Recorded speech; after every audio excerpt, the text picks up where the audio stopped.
What's going on, guys? My name is Wade with TechDaily, and in this video, we're going to be unboxing the new Samsung Galaxy A01. Now, if the name and number scheme didn't give it away already, this is the cheapest Samsung phone in their A series lineup for 2020, and I believe the cheapest Samsung phone in general that you can buy right now. This is for folks who just need a phone for the bare basics, and who obviously don't want to spend a whole lot of money in the process. And that's pretty much what you're getting here with this device. The A01 retails right now for around $100 unlocked. And with this phone coming to some carriers later this summer, I suspect it may be even cheaper than that. Either way, this is a far cry from the $1,000 flagship phones we usually see, and still significantly cheaper than even some of the other budget and mid-range phones we've checked out on the channel already. It's truly in a league of its own, and if you are interested in doing some comparison shopping of your own, or maybe want to buy this phone for yourself, I'll have some links down below in the video description to where you can get this phone at its cheapest prices. Be sure to just check down there so you don't miss out on any good deals. So in this video, we're going to go ahead and take a look at everything you get with this budget device. I'll go over the specs and features, of course. I'll talk about what's unique to this phone, and hopefully by the end of this video, you'll be able to decide if the Samsung Galaxy A01 is a phone that you might be interested in. So enough talking, let's go ahead and unbox this thing.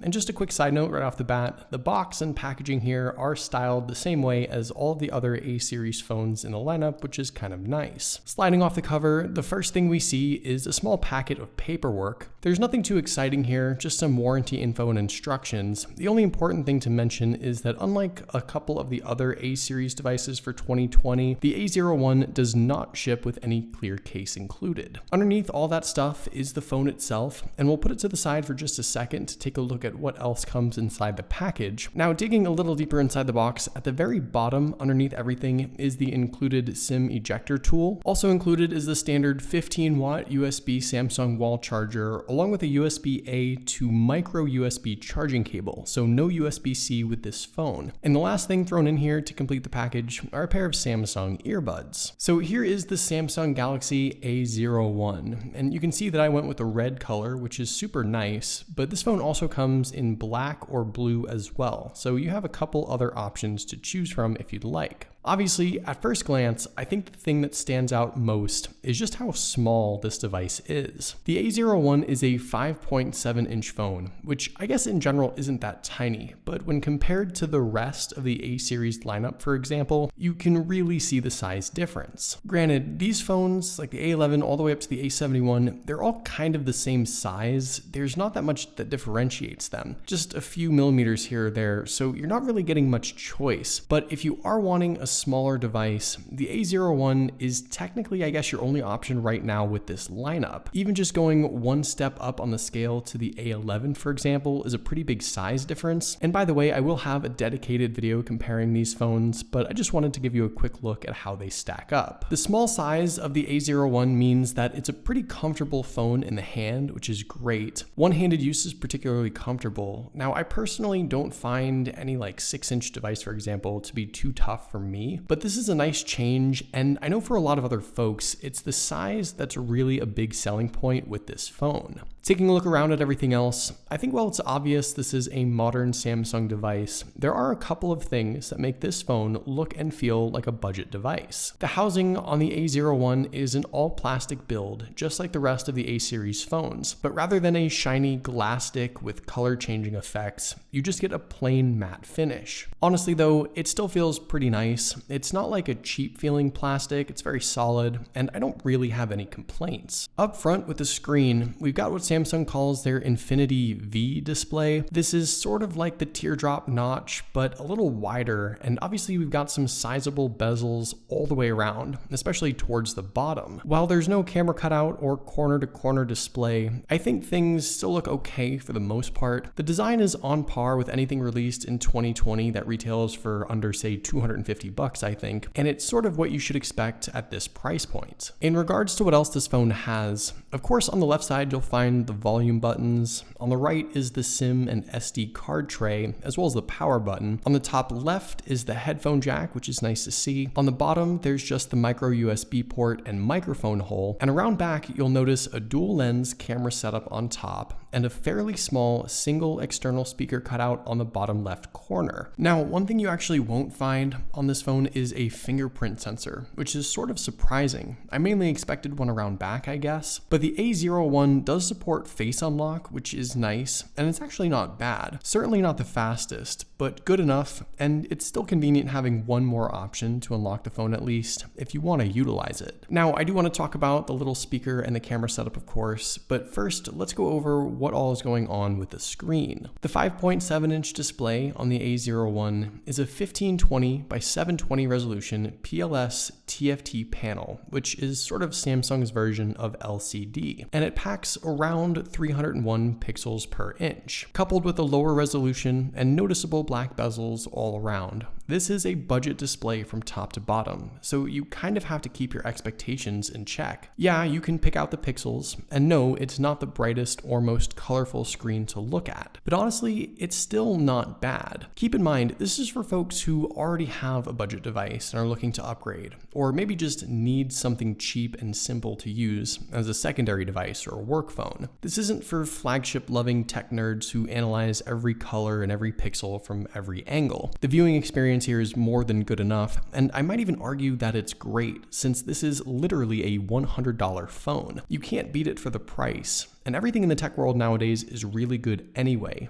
even at the lowest of low ends. If you understand what this phone is and who it's for, I don't think you'll have a hard time justifying the viewing experience. There's some decent value here overall. When it comes to listening to your content, obviously you have that headphone jack to use, which is great, but there's also the small external speaker around back. And there's a couple of things to talk about with this. First off, placement obviously is not ideal. Fortunately, even with a finger or hand covering it accidentally, sound isn't impacted too much. However, when you rest it on a flat table, things do get a little muffled, which you can hear.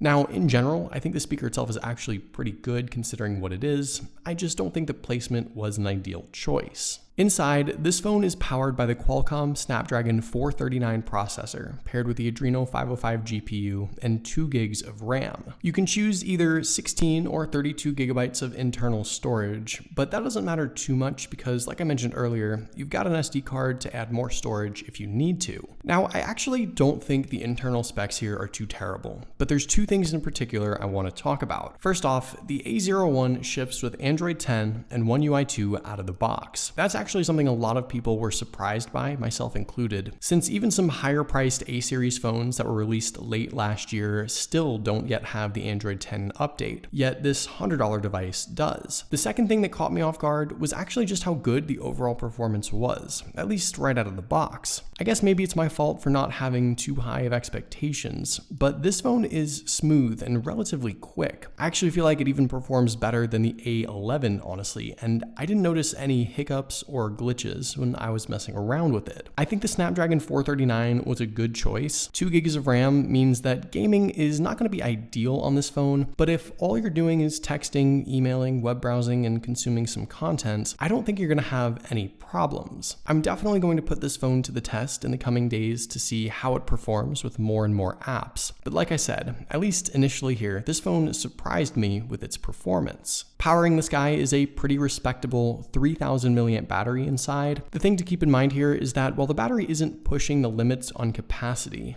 the small size of the phone, lower resolution display, and less powerful specs all means that this phone isn't working too hard. That means that you're conserving a lot of battery power, and you can stretch the life of this phone to beyond a day under normal use. Unfortunately, there's no wireless charging or faster charging beyond the 15-watt plug, but I think all things considered, there's not too much to complain about. Finally, let's talk cameras. The A01 has a dual lens setup around back that's made up up of a 13 megapixel f2.2 aperture standard shooter and a 2 megapixel depth sensor. Now honestly, you've got just the basics here. Only 1080p video at 30 frames per second. There's live focus, which works pretty well since you've got that secondary depth sensor to help. I did take a couple quick pictures just to see what we have, and while I look super pale for some reason, it's actually not bad. With an outside shot, things look quite a bit better, and I'm interested to see when I take this phone out how well it does in different conditions. There's no night mode, there's no fancy filters. There's a pro mode, which is interesting and it's kind of nice, but again, like I said, it's mostly just the basics here. Up front, it's a similar story. You've got just a 5 megapixel f2.2 aperture selfie camera. There's live focus here too, which is nice, but I think I'm expecting even less here. A quick test shot sort of shows what we're working with. Again, lacking a lot of color, but not really as bad as I thought. And like I said, I will put these cameras to the test in a separate dedicated video. So there you go. Those are my initial thoughts and impressions of the new Samsung Galaxy A01. I have to say, honestly, for the cheapest phone in the lineup, this is a device that's still pretty solid. I think it's going to attract a certain group of people who need a small, simple phone for easy everyday tasks, and you can't beat the price, really. This is a phone that will be sold in the US and other parts of the world as well, and I'm super interested to see just how popular it might end up being. So hopefully you guys did enjoy this video. Let me know what you think of the new A01 in the comments down below. I'd love to know your thoughts, of course. Also, be sure to follow TechDaily on Twitter and subscribe to the TechDaily YouTube channel if you haven't already,